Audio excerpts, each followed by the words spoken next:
Welcome, willkommen, bienvenue, ברוכים הבאים, יוקוסו, אהלן וסהלן.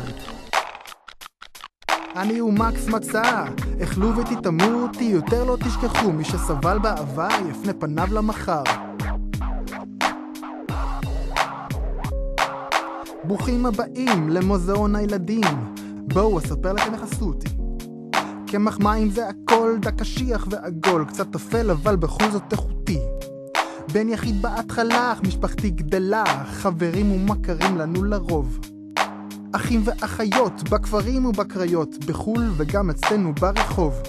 אני ומקס מצא, אכלו ותתאמו אותי, יותר לא תשכחו, מי שסבל בעבר יפנה פניו למחר.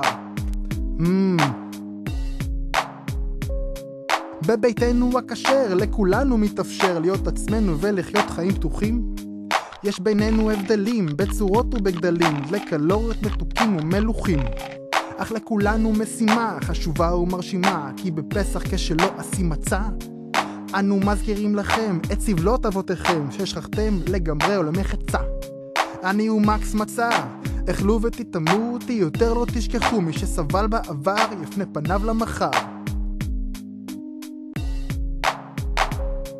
אנחנו דווקא מבינים לליבם של הקטנים, אתם רוצים לשכוח מה עשו לכם? אך זכרו שהיהודים היו גם פעם עבדים, אז היו סבלניים לשכניכם. שחור לבן Ik ben benieuwd naar jouw herinneringen. Schrijf wat jij wilt dat herinnerd wordt. אם הוא שונא או מקלל, או מאוהדי הלל המנסים לתקן את העולם. אני ומקס מצא, אכלו ותתאמו אותי, יותר לא תשכחו, מי שסבל בעבר יפנה פניו אל המחר. מדי לילה אני חולם שמלאכתי כבר תסתיים, נמאס לי להזהיר ולהטריע.